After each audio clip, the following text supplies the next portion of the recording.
नमस्कार साथियों, आप सभी का फिर से स्वागत है आपके अपने YouTube चैनल अध्ययनशाला में।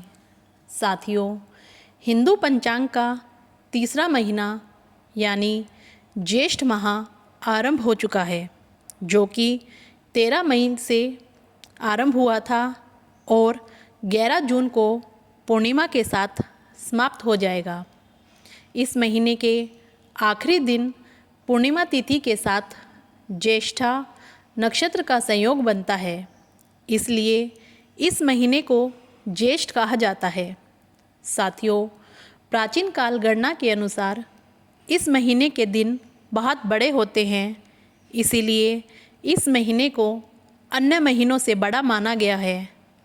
ज्येष्ठ माह में गर्मी अपने चरम पर होती है और सूर्य के तेज के कारण नदी व तालाब सूख जाते हैं, इसलिए इस महीने में जल का विशेष महत्व होता है।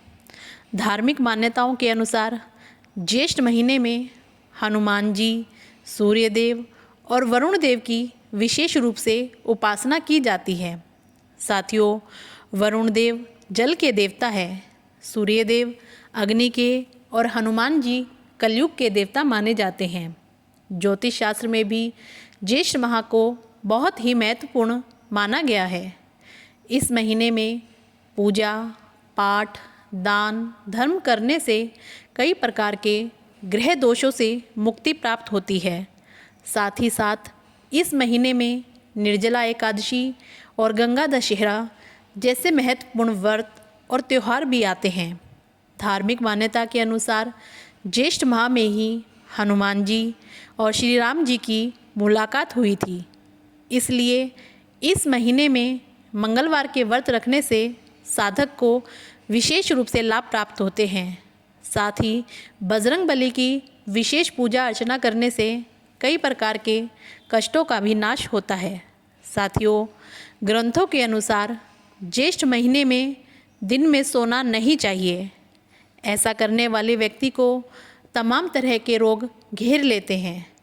शारीरिक परेशानी होने पर या अन्य समस्या हो तो एक मुहूर्त यानी करीब 48 मिनट तक सो सकते हैं।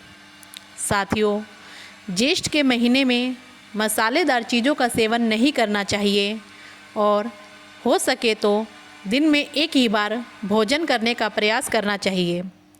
साथियों, ज्येष्ठ माह में लहसुन, राई के अलावा अन्य गर्म चीज़ों का सेवन करने से भी बचना चाहिए।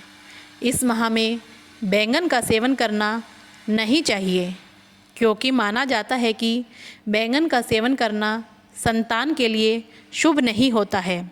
साथियों, शास्त्रों के अनुसार ज्येष्ठ माह में घर की बड़ी संतान, चाहे वह पुत्र हो या पुत्री हो, उसका विवाह करना भी अशुभ माना जाता है, क्योंकि विवाह में किसी भी प्रकार से 3 ज्येष्ठ मिल जाते हैं तो त्रिज्येष्ठा नामक दोष उत्पन्न होता है, जो आपके पुत्र या पुत्री के जीवन के लिए नुकसानदायक हो सकता है।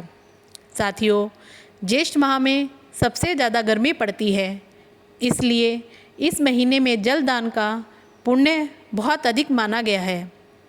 इस माह में न सिर्फ आम लोगों को बल्कि पशु पक्षियों को भी प्यास बुझाने के लिए जल उपलब्ध कराना चाहिए। साथियों, आप इस महीने में भगवान विष्णु की विशेष कृपा प्राप्त करने के लिए प्याऊ लगवाना, नल लगवाना, तालाबों का संरक्षण करना आदि फलदायी कार्य कर सकते हैं। साथियों, ज्येष्ठ माह का एक महत्व ये भी है कि इसी महीने में भगवान शनिदेव का भी जन्म हुआ था। साथियों, आशा करती हूँ आपको यह जानकारी पसंद आई होगी। इसी प्रकार की अन्य जानकारियों के लिए सब्सक्राइब करें अध्ययनशाला को और साथ ही साथ वीडियो को लाइक और शेयर करना ना भूलें। धन्यवाद।